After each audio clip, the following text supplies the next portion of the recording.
Hello everyone, welcome to this amazing platform of our channel पनेशा for competitive examinations and IMPs. तो आपका अभी एआईएटीसी का फर्स्ट शिफ्ट का जो एग्जामिनेशन है आज का कंप्लीट हो चुका है। और यहाँ पर आपका जो पैटर्न में चेंज है, बहुत ज़्यादा पैटर्न में चेंज देखने को मिला है, फिजिक्स में भी और आपका मैथ्स में भी। फिर हम यहाँ पे नॉन टेक में भी आपके कैसे क्या क्वेश्चन आ रहे हैं वो भी देखेंगे। लेकिन अभी जिनका शिफ्ट 2 में या शिफ्ट 3 में एग्जामिनेशन है या कल है, वो लोग, मैं जो टॉपिक्स आपको बता रहा हूँ वो प्लीज़ थोड़ा सा अच्छे से देख के जाओ, ठीक है। अब तक जो पढ़ा नहीं पढ़ा डजेंट मैटर। अभी मैं आपको जो टॉपिक्स बता रहा हूँ वो अच्छे से देख के जाना, क्योंकि यही टॉपिक अभी आए हैं। इवन अगर अब मैं एक एक करके बात करूंगा, ज़्यादा हम टाइम वेस्ट नहीं करेंगे, सीधा टू द पॉइंट बात करते हैं। यहाँ पर मैं पहले आपसे मैथ्स सेक्शन की बात करने लग रहा हूँ, ठीक है। जो आपका इंजीनियरिंग मैथ्स का सेक्शन है, ठीक है, टेक वाला। तो इसमें आपका न्यूमेरिकल मेथड से कोई भी क्वेश्चन देखने को नहीं मिला, ठीक है। इसके अलावा आपका हो गया जो डिफरेंशिएशन का सेक्शन है, डिफरेंशिएशन से एक भी क्वेश्चन देखने को नहीं मिला।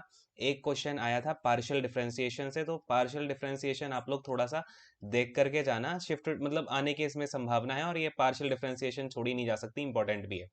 लेकिन डिफरेंशिएशन से कोई क्वेश्चन नहीं, न्यूमेरिकल आपका मेथड से कोई क्वेश्चन नहीं आया है, मैट्रिक्स से कुछ खासा क्वेश्चंस नहीं आए हैं। लीनियर से आपका आया है, ठीक है। लीनियर अगर मैं अलजेब्रा की बात करूं, उसमें खैर मैट्रिक्स इसी में इंक्लूड हो जाता है लीनियर में। लेकिन यहाँ से एक दो क्वेश्चंस आपके देखने को मिले हैं। अब बात आती है सिर्फ फिर मैक्सिमम क्वेश्चंस आए कहाँ से हैं, है ना। देखो, मैट्रिक्स हो गया आपका, इवन यहाँ पर आपका जो कॉम्प्लेक्स इंटीग्रेशन होता है ना, यहाँ से भी एक भी क्वेश्चन नहीं भटका है, ठीक है। समझ रहे हो क्वेश्चंस, मतलब जो सबसे ज्यादा बच्चे पढ़ के गए वहां से कोई क्वेश्चन देखने को नहीं मिला। पैटर्न की तो तबाही मच गई है।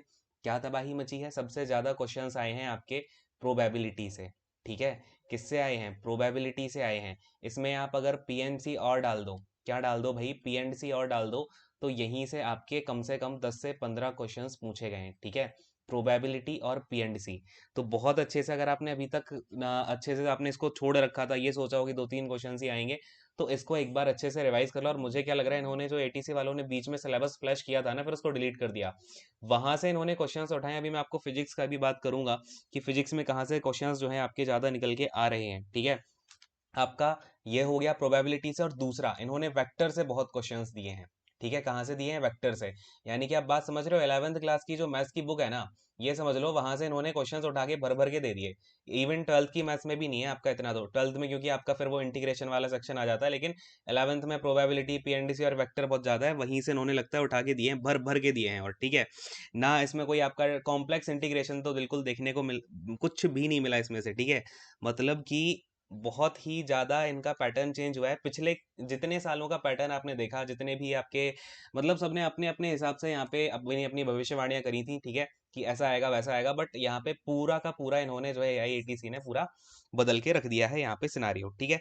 तो ये चीजें हैं जो कि अभी आपकी देखने को मिली हैं। बाकी 3D ज्योमेट्री, ठीक है, 3D ज्योमेट्री अच्छे से करके जाना अभी, ठीक है। ये चार टॉपिक तो एटलीस्ट आप कर लो जो मैंने मैथ्स में बताए हैं। वेक्टर हो गया, 3D ज्योमेट्री हो गया, प्रोबेबिलिटी हो गया, और फिर पीएनडीसी हो गया। ज्यादा बातें इसके बारे में नहीं करते हैं, अब इतना कर लो फिलहाल। आपके पास अगर टाइम हो इतना कुछ रिवाइज कर लो। फिर आते हैं अब हम यहाँ पे फिजिक्स के ऊपर, ठीक है। चलो फिजिक्स के ऊपर यहाँ पे देखते हैं। मुझे पता है आपके पास टाइम ज्यादा होगा नहीं, किसी के भी पास नहीं होगा, तो सीधा मुद्दे की बात करते हैं। फिजिक्स में भी पैटर्न को उठा पटक के रखा गया है, वेव ऑप्टिक्स। यहाँ पे वेव ऑप्टिक्स, जो कि हर बार सबसे ज्यादा सेक्शन आता था, यहाँ से एक भी क्वेश्चन देखने को नहीं मिला है, ठीक है। वेव ऑप्टिक्स से एक भी क्वेश्चन नहीं आया। इवन रे ऑप्टिक्स से जो है आपके 3 से 4 क्वेश्चंस देखने को मिले हैं, ठीक है। बट मैं ये नहीं बोलूंगा वेव ऑप्टिक्स को छोड़ जाओ, हो सकता है कि शिफ्ट 2 में ये वेव ऑप्टिक्स को उठा के रख दें, तो इसको रिवाइज कर लेना। ऑप्टिक्स तो पूरी रिवाइज करके जाओ। लेकिन अब बात करते हैं क्वेश्चंस आ कहाँ से रहे हैं। तो बीच में इन्होंने, आपको याद है, सिलेबस फ्लैश किया था इलेक्ट्रोस्टैटिक्स, ठीक है। इलेक्ट्रोस्टैटिक्स से भर भर के क्वेश्चंस आ रहे हैं, ठीक है। कहाँ से आ रहे हैं? इलेक्ट्रोस्टैटिक्स से, ठीक है। और यहाँ पे आप क्या करोगे, इलेक्ट्रोस्टैटिक में आपका कुछ भी मत छोड़ना, ठीक है। कैपेसिटर हो गए, और फिर आपका यहाँ पर ईएमएफ हो गया, इलेक्ट्रोमैग्नेटिक फोर्स हो गया, कैपेसिटर हो गया। इसके अलावा आपका इसमें आ जाता है, क्या बोलते हैं, इलेक्ट्रोस्टैटिक्स में, मतलब सारा का सारा सेक्शन ही कर लेना। इसमें कहीं कहीं से उठा करके कुछ बेसिक फॉर्मूले के ऊपर क्वेश्चंस दे दिए। तो अगर आपने इलेक्ट्रोस्टैटिक मतलब बेसिक बेसिक पढ़ा हुआ है ना, तो कई सारे क्वेश्चंस इसमें से बन रहे हैं, ठीक है ना। अलग अलग सेक्शन से अब यहाँ पे अगर मैं बताने लग जाऊंगा तो बहुत ज्यादा टाइम लग जाएगा, है ना।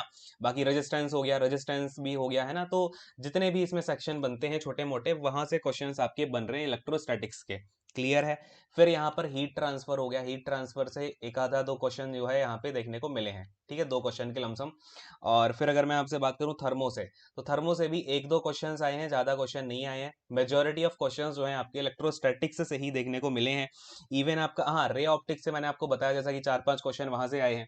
और फिर अगर मैं आपसे बात करूँ यहाँ पे, तो सोलर एंड काइनेटिक एनर्जी के ऊपर एक क्वेश्चन आया था, सोलर एंड काइनेटिक एनर्जी के ऊपर, ठीक है। तो ये एनर्जीज हो गई और आपकी इलेक्ट्रोस्टैटिक्स हो गई। अब लास्ट टाइम पे आप क्या ही करोगे, एटलीस्ट इतना तो कर लो कि आप क्या कर सको कि पेपर थोड़ा ठीक ठाक अटेम्प्ट करके आ जाओ, हीट ट्रांसफर पढ़ लो, थर्मो पढ़ लो, हीट ट्रांसफर वगैरह देख लेना, और इलेक्ट्रोस्टैटिक्स देख के जाओ, और फिर अपना ऑप्टिक्स देख लो, ठीक है। ऑप्टिक्स में मैं ये नहीं बोल रहा हूँ वेव को अभी आप छोड़ दो, अभी इस शिफ्ट में नहीं आया इसका मतलब ये नहीं कि आगे नहीं आएगा, क्योंकि वेव ऑप्टिक्स एक काफी इंपॉर्टेंट कॉन्सेप्ट है, तो ये आ सकता है। बाकी फिर आता है आपका मॉडर्न, ठीक है। मॉडर्न फिजिक्स से अभी ज्यादा क्वेश्चंस नहीं आए हैं, एक आधा दो क्वेश्चन देखने को मिले हैं, बट ज्यादा नहीं आए हैं, ठीक है। इलेक्ट्रोस्टैटिक्स अभी जो है आपका थोड़ा सा रूल कर रहा है। क्लियर है, समझ में आ रही है क्या बात? चलिए। और मैथ्स में तो आप प्रोबेबिलिटी कैसे भी कर लो, ठीक है। अगर अभी भी आपके पास टाइम है तो प्रोबेबिलिटी कर डालो, नहीं तो पता नहीं आपका मतलब, प्रोबेबिलिटी और पीएनडीसी आपको करके जाना ही है, ये आप लिख के रख लो, ठीक है। अगर आपने अभी तक नहीं किया किया है, रिवाइज करना है, जो करना है करो, बट वो करके जाना, ठीक। चलो, टैग वाला सेक्शन हो गया, जो मुझे इंपॉर्टेंट बातें बतानी थी। अब आप इतना ही कर पाओगे, वैसे भी अगर मैं ज्यादा आपके सामने पूरी कहानी खोलूंगा तो क्या फायदा, ठीक है। जितना रिवाइज कर पाओगे उतना कर लो। और यहाँ पे अब आती है अब आपके नॉन टैग की बात, ठीक है। नॉन टैग में देखते हैं फटाफट से, मैं आपको कुछ टॉपिक्स बताता हूँ जहाँ से क्वेश्चंस आ रहे हैं। रीजनिंग में बताते हैं, हम देखते हैं कहाँ से आ रहे हैं। तो फिगर काउंटिंग का एक क्वेश्चन देखने को मिला, तो फिगर काउंटिंग अगर आ जाए तो ठीक है, अगर अभी तक नहीं पढ़ी है तो कुछ देखना भी मत, ठीक है। फिगर काउंटिंग का एक क्वेश्चन आ रहा है, लेकिन हाँ, यहाँ पर जो आपका पजल है, पजल एक बार अच्छे से करके जाना, अगर प्रैक्टिस नहीं करी है तो अभी कर लो। जो आपका सर्कुलर अरेंजमेंट होता है, इसके ऊपर आपके 3 क्वेश्चन, 2 से 3 क्वेश्चन आपके देखने को मिले हैं। तो पजल तो आएगी और ये कंटिन्यूसली आते रहेंगे इसके क्वेश्चंस, थोड़ा सा अच्छे से देख करके जाना।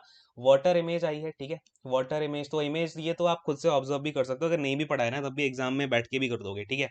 इतना तो कर सकते हो। इसके अलावा वेन डायग्राम्स आ रहे हैं, ठीक है। और क्लॉक एंड कैलेंडर आपने कर लिया होगा आई होप। तो क्लॉक का एक क्वेश्चन देखने को मिला है, कैलेंडर का क्वेश्चन नहीं आया, ठीक है। और एनालॉजी आपकी देखने को मिली है, क्या आई है भाई, एनालॉजी आई है। इसके अलावा अगर मैं आपसे बात करूं तो डायरेक्शन एंड डिस्टेंस, ठीक है, डायरेक्शन एंड डिस्टेंस देखने को मिली है। तो ये जो है मोटा मोटा आपके रीजनिंग में क्वेश्चंस यहाँ से आ रहे हैं। तो ये सारे के सारे टॉपिक्स आई होप कि आपने पढ़े लिए होंगे, नहीं भी पढ़े तो हो जाएगा, ठीक है, कुछ खास नहीं है। बाकी थोड़ी सी लेंदी 1-2 क्वेश्चंस हैं रीजनिंग में, क्वेश्चंस आपके लेंदी हैं, तो बस ये सजेस्ट करूंगा कि अगर कोई क्वेश्चन नहीं आ रहा है तो उसके ऊपर ज्यादा टाइम मत देना, नहीं तो आप बाकी के जो क्वेश्चंस आते हैं वो छोड़ दोगे, ठीक है। चलो, इसके बाद फटाफट से आते हैं हम यहाँ पे मैथ्स के ऊपर। मैथ्स जो आपका नॉन टेक्निकल वाला क्वांट्स का सेक्शन होता है। चलो, इसमें देखो, मैं आप ना एक बार बोट एंड स्ट्रीम अच्छे से करके जाना, ठीक है। Up stream and down stream वाले जो क्वेश्चंस होते हैं ना, क्योंकि फंसोगे वहीं पे, उसका थोड़ा सा आपको कॉन्सेप्ट देखना पड़ेगा। एक बार देख लो, फॉर्मूला होता है बेसिक सा, ठीक है। उसके 2-3 टाइप होते हैं, बोट वाले वो देख लो। इसके बाद में आपका आता है यहाँ पे एवरेज, एवरेज से क्वेश्चंस आ रहे हैं, अच्छा अच्छा क्वेश्चन आ रहा है, ठीक है, तो एवरेज करके जाना अच्छे से।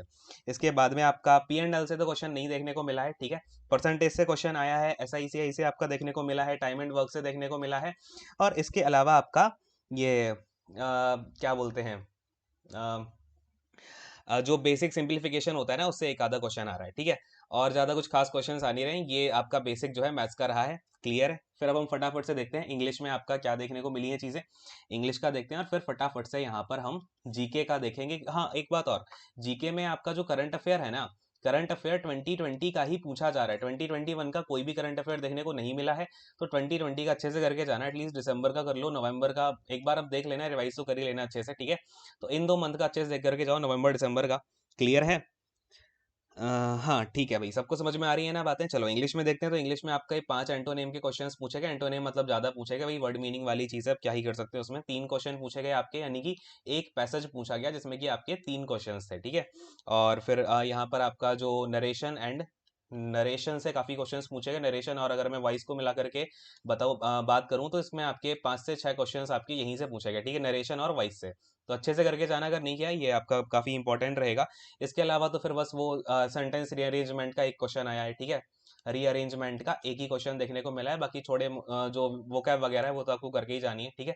तो ये पूरा बेसिक बेसिक सा आइडिया हो गया। और बाकी फिर आपका जो हिस्ट्री है, हिस्ट्री में क्वेश्चंस आपके मेनली मिडाइवल इंडिया से देखने को मिले हैं। जैसे कि आपका विजयनगर एम्पायर के राजा कौन थे, तो राजा राम मोहन, क्या नाम था उनका, राजा, एक बार इसका मुझे कमेंट करके आंसर बताना, ठीक है। विजयनगर एम्पायर के किंग का नाम क्या था, ठीक है। चलो खैर, फिर आज के सेशन को ये पेंड करते हैं, शिफ्ट 2 के सेशन पे फिर हम बात करेंगे कैसा क्या रहा है। आई होप कि आपको समझ में आ गया होगा। सेशन को ये पेंड करेंगे। Thank you so much, God bless you all, take care and bye bye.